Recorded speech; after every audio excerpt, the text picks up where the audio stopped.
So ಈಗ ನಾವು rainbow ಬಗ್ಗೆ ಕಲಿಯೋಣ. ರೇನ್ಬೋ ಅಂದರೆ ಏನು? ನೀವು ದಿನದಿಂದಲೇ ನೋಡಿರ್ತೀರ ಅಲ್ವಾ, ತುಂಬ ಜಾಸ್ತಿ ಮಳೆ ಬಂದ್ಬಿಟ್ಟು ನಿಂತಾಗ ಬೆಳಕು ಬಂದಾಗ ಏನು ಕಾಣುತ್ತೆ ನಿಮಗೆ? ಈ ಥರ ಒಂದು ರೇನ್ಬೋ ಕಾಣುತ್ತೆ. ಸೊ ರೇನ್ಬೋ ಅಲ್ಲಿ ಏನು ಎಲ್ಲ ಕಲರ್ಸ್ ಇರುತ್ತಲ್ವ, ಆಲ್ 7 ಕಲರ್ಸ್ ಸ್ಪೆಕ್ಟ್ರಮ್ ನಿಮಗೆ ಕಾಣುತ್ತೆ. ರೇನ್ಬೋ ಯಾಕಾಗುತ್ತೆ? ಯಾಕಂದರೆ ಈ ಮಳೆ ಬಂದಾದಮೇಲೆ ನಮ್ಮ ಆಟ್ಮಾಸ್ಫಿಯರಲ್ಲಿ ಟೈನಿ ವಾಟರ್ ಡ್ರಾಪ್ಲೆಟ್ಸ್ ಇರುತ್ತಲ್ವ, ಇನ್ನೂ ನೀರು ಮಿಕ್ಕಿರುತ್ತೆ ಆಟ್ಮಾಸ್ಫಿಯರಲ್ಲಿ. ಸೊ ಆ ನೀರು ವಾಟರ್ ಡ್ರಾಪ್ಲೆಟ್ಸಲ್ಲಿ ಈ ಲೈಟು, ಸನ್ಲೈಟು, ವೈಟ್ ಲೈಟ್ ಅಲ್ವಾ, ಸನ್ಲೈಟ್ ಇಸ್ ವೈಟ್ ಲೈಟ್, ಅದು ಡಿಸ್ಪರ್ಸ್ ಆಗಿ ನಮಗೆ ಈ ಥರ ರೇನ್ಬೋ ಕಾಣುತ್ತೆ. ಆಯಿತಾ? ಏನು ನೆನ್ಪಿಟ್ಕೋಬೇಕು ಅಂದರೆ, rainbows always form opposite to the sun. ಅಂದರೆ ಸನ್ನು ಒಂದು ಪ್ಲೇನಲ್ಲಿದ್ದರೆ ರೇನ್ಬೋ ಆ ಪ್ಲೇನಲ್ಲಿ ಫಾರ್ಮ್ ಆಗೋಕ್ಕಾಗಲ್ಲ. ಆಯಿತಾ? ರೇನ್ಬೋ ಯಾವಾಗಲೂ ಸನ್ದು ಆಪೋಸಿಟ್ ಸೈಡಲ್ಲಿ ಫಾರ್ಮ್ ಆಗುತ್ತೆ. ಆಯಿತಾ? ಸೊ ನೀವೇನು ನೆನ್ಪಿಟ್ಕೋಬೇಕು? Due to the dispersion of sunlight by tiny water droplets a rainbow is formed. So ಈಗ ರೇನ್ಬೋ ಬಗ್ಗೆ ಕಲ್ತ್ವಲ್ಲ, ಇದು ಎಕ್ಸಾಕ್ಟಾಗಿ ಹೇಗೆ ಆಗುತ್ತೆ, what is the science behind it ಕಲಿಯೋಣ. ಆಯಿತಾ? ಸೊ ಹೇಗಾಗುತ್ತೆ ಅಂದರೆ, ವಾಟರ್ ಡ್ರಾಪ್ಲೆಟ್ಸ್, ನಾನು ಹೇಳಿದ್ನಲ್ಲ, ಮಳೆ ಬಂದು ನಿಂತಾದ್ಮೇಲೆ ಅಟ್ಮಾಸ್ಫಿಯರಲ್ಲಿ ವಾಟರ್ ಡ್ರಾಪ್ಲೆಟ್ಸ್ ಇರುತ್ತೆ ಅಲ್ವಾ, the water droplets act like a small prism. ನಾವು ಪ್ರಿಸಮ್ ಬಗ್ಗೆ ಆಗಲೇ ಕಲ್ತಾ ಆಯ್ತಲ್ವಾ, ಪ್ರಿಸಮ್ ಡಿಸ್ಪರ್ಸಸ್ ವೈಟ್ ಲೈಟ್. ಸೊ ಹೇಗಾಗುತ್ತೆ ಅಂದರೆ, ಈ ಸನ್ಲೈಟು ಈ ವಾಟರ್ ಡ್ರಾಪ್ಲೆಟ್ಗೆ ಇನ್ಸಿಡೆಂಟ್ ಆದಾಗ ಏನಾಗುತ್ತೆ, it refracts the light. Refract ಆದಮೇಲೆ it also disperses it into its spectrum. ಅಂದರೆ ಈ ವೈಟ್ ಸನ್ಲೈಟು ಏನಾಗುತ್ತೆ, 7 ಕಲರ್ಸಿಗೆ ಸ್ಪ್ಲಿಟ್ ಆಗುತ್ತೆ. ಮತ್ತು ನಮ್ಗೇನು ಗೊತ್ತು, violet bends the most and red bends the least. So ಅದಕ್ಕೆ ಹೀಗೆ ಬೆಂಡ್ ಆಗುತ್ತೆ. ಮೇಲ್ಗಡೆ ನಮಗೆ ರೆಡ್ ಇದೆ, ಕೆಳಗಡೆ ವೈಲೆಟ್ ಇದೆ. ಸೊ ಹೀಗೆ ಬೆಂಡ್ ಆಗ್ತಿದೆ. ಅದಾದಮೇಲೆ ಇದು ರಿಫ್ರಾಕ್ಷನ್ ಮತ್ತು ಡಿಸ್ಪರ್ಷನ್ ಎಲ್ಲ ಆದಮೇಲೆ ಈ ವಾಟರ್ ಡ್ರಾಪ್ಲೆಟ್ ಒಳಗಡೆನೆ ಇಟ್ ರಿಫ್ಲೆಕ್ಟ್ಸ್ ಇಂಟರ್ನಲಿ. ಇದು ರಿಫ್ಲೆಕ್ಷನ್ ಕೂಡ ಆಗುತ್ತೆ. ಆಯಿತಾ? ಸೊ ಇದು ರಿಫ್ಲೆಕ್ಟ್ ಆಗಿ ಡೈರೆಕ್ಷನ್ ಚೇಂಜ್ ಆಗುತ್ತೆ ಅಲ್ವಾ. ಸೊ ಹೀಗೆ ಹೋಗ್ತಿದ್ದಿದ್ರೆ ರಿಫ್ಲೆಕ್ಟ್ ಆಗಿ ವಾಪಸ್ ಹೀಗೆ ಹೊರಗಡೆ ಬರ್ತಿದೆ. ಸೊ ರೆಡ್ ಲೈಟ್ ಕೂಡ ರಿಫ್ಲೆಕ್ಟ್ ಆಗುತ್ತೆ, ವೈಲೆಟ್ ಲೈಟ್ ಕೂಡ ರಿಫ್ಲೆಕ್ಟ್ ಆಗುತ್ತೆ, ಮತ್ತು ಅದ್ರ ಮಧ್ಯೆ ಇರೋ ಎಲ್ಲ ಕಲರ್ಸ್ ಕೂಡ ಎಲ್ಲ ರಿಫ್ಲೆಕ್ಟ್ ಆಗಿ ಹೊರಗಡೆ ಬರುತ್ತೆ. ಸೊ ಹೊರಗಡೆ ಬಂದಾಗ ಈ ಪಾಯಿಂಟಲ್ಲಿ ಏನಾಗುತ್ತೆ, ಅದು ವಾಟರ್ ಡ್ರಾಪ್ಲೆಟಿಂದ ಹೊರಗಡೆ ಬರ್ತಿದೆ ಅಲ್ವಾ, it's changing the medium. So change in medium ಆದಾಗ ಇಟ್ ರಿಫ್ರಾಕ್ಟ್ಸ್ ಅಗೇನ್ ಅಲ್ವಾ. ಸೊ ಮತ್ತೆ ಏನು ಹೇಳ್ತೀವಿ, ಇಟ್ ರಿಫ್ರಾಕ್ಟ್ಸ್ ಫೈನಲಿ ಅಗೇನ್ ಅಂತ. Finally refracts again and it comes out of the raindrop. So ಹೊರಗಡೆ ಬಂದಾಗ ಏನು ನೀವು ನೋಟಿಸ್ ಮಾಡಬೇಕು ಅಂದರೆ, ರೆಡ್ ಮೇಲ್ಗಡೆ ಇರುತ್ತೆ, ವೈಲೆಟ್ ಕೆಳಗಡೆ ಇರುತ್ತೆ. ಸೊ ನೀವು ಯಾವುದೇ ರೇನ್ಬೋ ನೋಡಿದಾಗ ಹೀಗಿದ್ರೆ ನಿಮ್ಮ ರೇನ್ಬೋ ಯಾವಾಗಲೂ ರೆಡ್ ಮೇಲ್ಗಡೆ ಇರುತ್ತೆ, ಅದಾದಮೇಲೆ ಬೇರೆ ಎಲ್ಲ colours orange, yellow, blah blah blah, ಮತ್ತು ಕೆಳಗಡೆ ಏನಿರುತ್ತೆ ನಿಮ್ಮದು ವೈಲೆಟ್ ಇರುತ್ತೆ. ಆಯಿತಾ? ಸೊ ಈ ಆರ್ಡರ್ ಆಫ್ ದ ಕಲರ್ಸ್ ಯಾಕೆ ಅಂತ ಕೇಳಿದರೆ ನೀವು ಹೇಳಬೇಕು, because of the angles in which the light bends and it gets reflected internally. ಆಯಿತಾ? ಮತ್ತು ಇನ್ನೇನು ನೆನ್ಪಿಟ್ಕೋಬೇಕು ಅಂದರೆ, due to this dispersion of light and internal reflection, different colours reach the observer's eyes. ಅಂದರೆ ನಮಗೆ ಎಲ್ಲ ಕಲರ್ಸು ಕಾಣ್ತೀವಿ ರೇನ್ಬೋ ಅಲ್ಲಿ. We can see all 7 colours ಅಲ್ವಾ. ಸೊ ಈ ಡಿಸ್ಪರ್ಷನಿಂದ ನಮಗೆ ರೇನ್ಬೋ ಕಾಣುತ್ತೆ. ಸೊ ಈಗ ನಾವೇನು ಕಲ್ತ್ವಿ, ವಿ ಲರ್ನ್ ಅಬೌಟ್ ರೇನ್ಬೋಸ್ ಹೇಗೆ ಫಾರ್ಮ್ ಆಗುತ್ತೆ ಎಲ್ಲ ಕಲ್ತಾಯ್ತಲ್ವಾ. ಸೊ ಈಗ ಏನಕ್ಕೆ ಬರೋಣ, ಆಟ್ಮಾಸ್ಫಿಯರಿಕ್ ರಿಫ್ರಾಕ್ಷನ್. ಸೊ ರಿಫ್ರಾಕ್ಷನ್ ಅಂತ ಪದ ನೀವು ಆಗಲೇ ಎಷ್ಟು ಸತಿ ಕೇಳಿದ್ದೀರಾ. ಆಟ್ಮಾಸ್ಫಿಯರಿಕ್ ರಿಫ್ರಾಕ್ಷನ್ ಅಂದರೆ the refraction of light caused by the earth's atmosphere. ಯಾಕೆಂದರೆ ಅರ್ತ್ಸ್ ಆಟ್ಮಾಸ್ಫಿಯರಲ್ಲಿ ಗಾಳಿ ಇರುತ್ತೆ, ಏರ್ ಇರುತ್ತೆ, ಆಬ್ವಿಯಸ್ಲಿ ಅಲ್ವಾ. Air will have different densities. ನಾವು ಮೇಲೆ ಹೋದಷ್ಟು the air will get optically rarer. ಆಯಿತಾ? ನಾವು ಕೆಳಗೆ ಬಂದಷ್ಟು the air will get optically denser. So ನಮ್ಮ ಇಡೀ ಆಕಾಶದಲ್ಲಿ, ಇಡೀ ಲೋಕದಲ್ಲಿ ಬರೀ ಒಂದೇ ಥರ ಡೆನ್ಸಿಟಿ ಇರೋ ಏರ್ ಇರುತ್ತೆ ಅಂತ ಇಲ್ಲ. ಆಯಿತಾ? Air the optical density keeps changing. ಆಯಿತಾ? ಈ ಚೇಂಜ್ ಆಗಿದ್ರಿಂದ it won't remain uniform. So by the Earth's atmosphere, the refraction of light by the Earth's atmosphere is called atmospheric refraction. So ಈ variation in density ಇದರಿಂದ ನಮಗೆ refraction ಆಗುತ್ತೆ. ಆಯಿತಾ? Because for refraction to happen what is the main criteria, there should be a difference in optical density ಅಲ್ವಾ. So optical density ಯಾಕಿದೆ, earth ಅಟ್ಮಾಸ್ಫಿಯರಲ್ಲಿ ಬೇರೆ ಬೇರೆ ಆಪ್ಟಿಕಲ್ ಡೆನ್ಸಿಟಿ ಇರೋ ಏರ್ ಇದೆ. ಸೊ ಅದಕ್ಕೆ ಇದು ಆಗುತ್ತೆ. ಸೊ ಈಗ ಈ ಸೆಕೆಂಡ್ ಪಾಯಿಂಟ್ ನೋಡೋಕ್ಕೆ ನಾನೊಂದು ಎಕ್ಸಾಂಪಲ್ ತೊಗೋತೀನಿ. ಸೊ ನೀವು ಯಾವತ್ತಾದರೂ ಅಡುಗೆ ಮನೆಗೆ ಹೋದರೆ ತುಂಬ ಬಿಸಿಯಾಗಿರೋದು ಏನಾದರೂ ಅಡುಗೆ ಮಾಡ್ತಿದ್ದೀರಾ ಅಂತ ಅಂದ್ಕೊಳ್ಳೋಣ. ಸೊ ಏನಾಗುತ್ತೆ, ಅದರಿಂದ ಹೊಗೆ ಬರುತ್ತಲ್ವಾ. ಹೊಗೆ is what, hot air. So hot air ಮೇಲ್ಗಡೆ ಹೋಗ್ತಿರುತ್ತೆ, ಕೆಳಗಡೆ ಎಲ್ಲ ಇನ್ನೂ ಕೋಲ್ಡ್ ಏರೇ ಇರುತ್ತೆ ಅಲ್ವಾ. So there is a difference in the temperature of the air.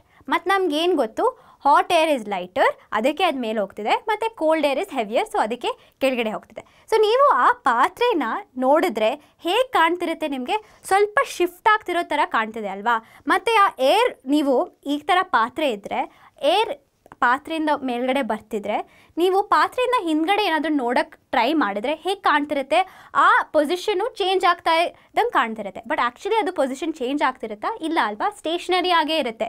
But because ನಮಗೆ ಹಾಟ್ ಏರು ಇದೆ, ಕೋಲ್ಡ್ ಏರು ಇದೆ, ಡಿಫ್ರೆನ್ಸ್ ಇನ್ ಟೆಂಪ್ರೇಚರ್ ಮತ್ತು ಡಿಫ್ರೆನ್ಸ್ ಇನ್ ಆಪ್ಟಿಕಲ್ ಡೆನ್ಸಿಟಿ ಇದೆ ಅಲ್ವಾ ಏರಲ್ಲಿ, ನಾವು ಒಟ್ಟಿಗೆ ಒಂದೇ ಸತಿ ಅದರ ಮೂಲಕ ನೋಡಿದಾಗ ಹಿಂದ್ಗಡೆ ಇರೋದು ಆಬ್ಜೆಕ್ಟು ಪೊಸಿಷನ್ ಚೇಂಜ್ ಆಗೋ ಥರ ಕಾಣುತ್ತೆ.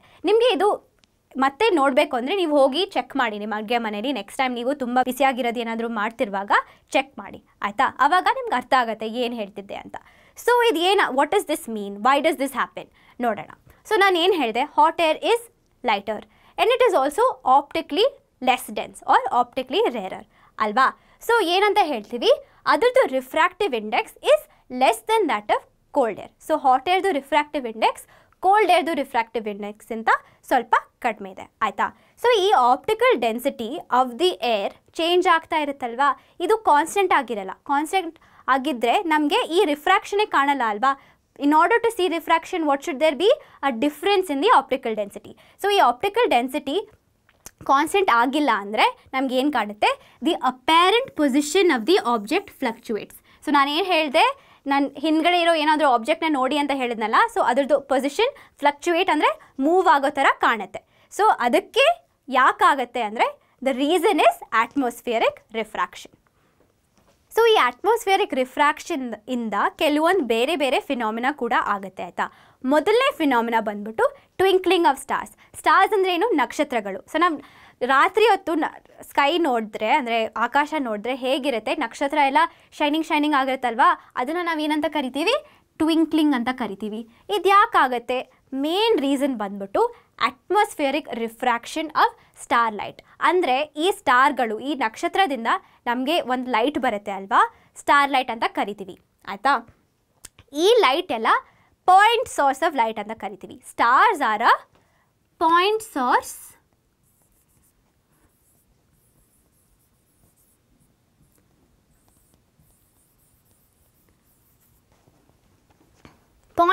Of light. ಮತ್ತು ನಾನು ಏನು ಹೇಳಿದೆ, ನಾವು ಭೂಮಿಯಿಂದ ಮೇಲೋದಷ್ಟು ಏನಾಗುತ್ತೆ, the air becomes optically rarer as we go higher. ಕೆಳಗಡೆ ಬಂದಷ್ಟು air becomes optically denser. So star light ಎಷ್ಟು ದೂರದಿಂದ ಬರಬೇಕಲ್ವ ನಮಗೆ, ಸೊ ದೂರದಿಂದ ಟ್ರಾವೆಲ್ ಆಗ್ತಾ ಏನಾಗುತ್ತೆ, it undergoes continuous refraction.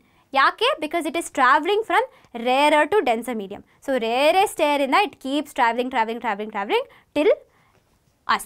So travels from rarer to denser medium. ಇದು ಕಂಟಿನ್ಯೂಯಸ್ ಆಗಿ ಆಗ್ತಿದ್ರಿಂದ ನಾವು ಕಂಟಿನ್ಯೂಯಸ್ ರಿಫ್ರಾಕ್ಷನ್ ಅಂತ ಹೇಳ್ತೀವಿ. ಸೊ ಈ continuous refraction what is this lead to, it leads to the apparent position of the star being different from the actual position. So ಏನಂತ ಕಾಣುತ್ತೆ, ಆ ಸ್ಟಾರ್ದು ಅಪ್ಯಾರೆಂಟ್ ಪೊಸಿಷನ್ ಅಂದರೆ where it appears to be, ಅದು actually ಅಲ್ಲಿರಲ್ಲ, but ಆ ಥರ appear ಆಗುತ್ತೆ. ಸೊ ಆ ಪೊಸಿಷನ್ನು ಆ್ಯಕ್ಚುಯಲ್ ಪೊಸಿಷನ್ಗಿಂತ ಮೇಲಿರುತ್ತೆ. ಸೊ ಈ ಡಯಾಗ್ರಾಮಲ್ಲಿ ನೋಡಿದರೆ ನಮಗೆ ಅರ್ಥ ಆಗುತ್ತೆ why the actual position is different from the apparent position. So apparent position ನಾನು ಏನು ಹೇಳಿದೆ, ಇಟ್ ಅಪಿಯರ್ಸ್ ಹೈಯರ್ ಅಲ್ವಾ. ಸೊ ಇದು ನಮ್ಮದು ಸ್ಟಾರ್ ಆ್ಯಕ್ಚುಯಲ್ ಪೊಸಿಷನ್ ಅಲ್ವಾ. ಸೊ ಹೇಗೆ ಬರ್ತಿದೆ ಇನ್ಸಿಡೆಂಟ್ ಲೈಟು, ಹೀಗೆ ಸ್ಟ್ರೇಟಾಗಿ ಬರ್ತಿದೆ ಅಲ್ವಾ.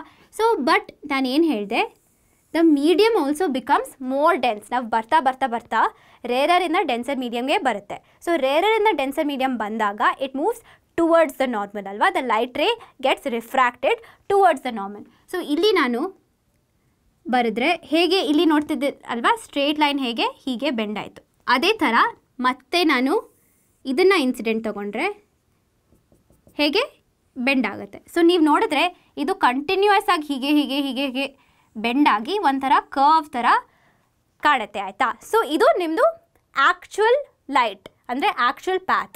ಬಟ್ ನಾವು ನೋಡಬೇಕಾದಾಗ ಸ್ಟ್ರೇಟ್ ಲೈನಲ್ಲಿ ನೋಡ್ತೀವಲ್ವಾ, ಸೊ ನಮ್ಮದು ಅಪೇರೆಂಟ್ ಪೊಸಿಷನ್ ಹೀಗೆ ಕಾಣುತ್ತೆ. ಯಾಕಂದರೆ ಅದು ಎಲ್ಲಿ ನಮಗೆ ಮೀಟ್ ಆಗುತ್ತೆ, ಅದು ಎಲ್ಲ ರಿಫ್ರಾಕ್ಷನ್ ಎಲ್ಲ ಮುಗಿಸಾದ್ಮೇಲೆ ನಮಗೆ ಎಲ್ಲಿ ಮೀಟ್ ಆಗುತ್ತೆ, ಆ ಪಾಯಿಂಟಿಂದ ನಾವು ಸ್ಟ್ರೇಟ್ ಲೈನ್ ಬರೆದ್ರೆ we get the apparent star position. ಅದು apparent star position actual star ಪೊಸಿಷನ್ಗಿಂತ ಮೇಲ್ಗಡೆ ಇದೆ ಅಲ್ವಾ.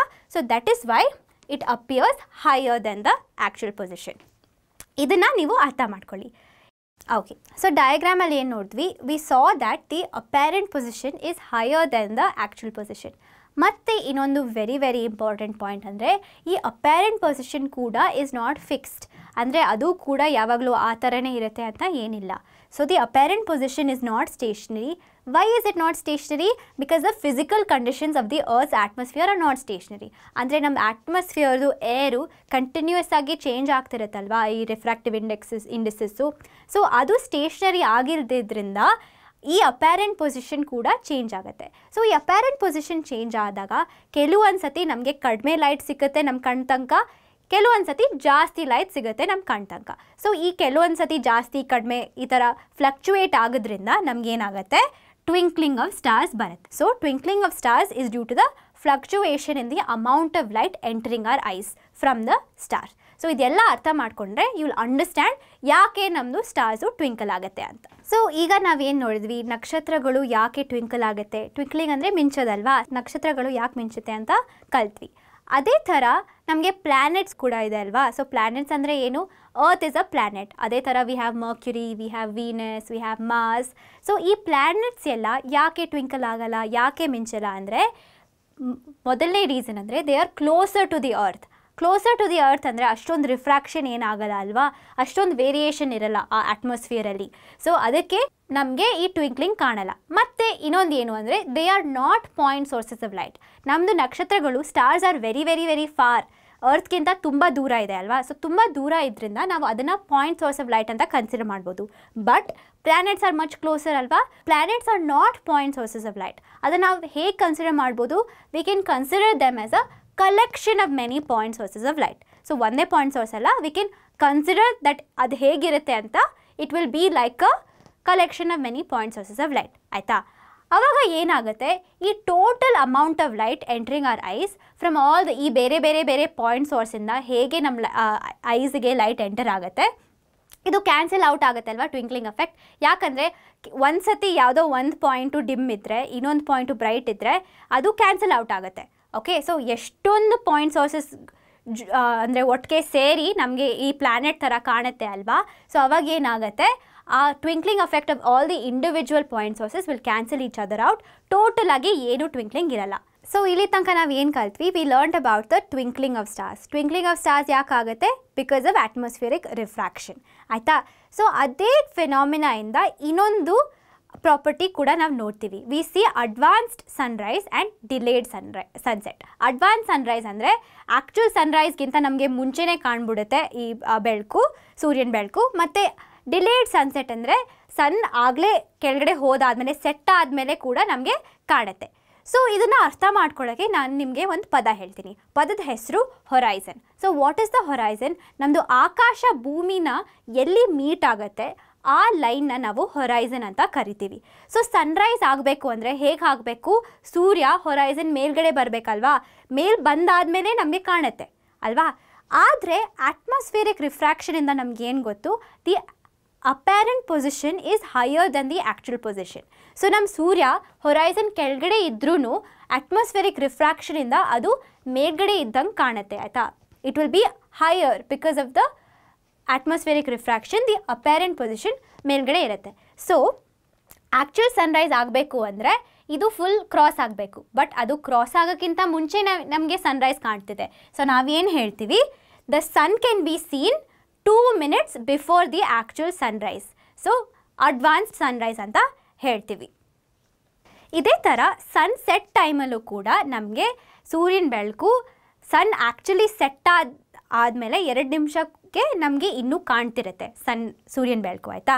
So the sun can be seen for 2 minutes before the actual sunrise and 2 minutes after the actual sunset. So ನಾವೇನು ಹೇಳ್ಬೋದು, the whole ಡೇಗೆ 4 minutes add ಆಗುತ್ತೆ ಅಲ್ವಾ.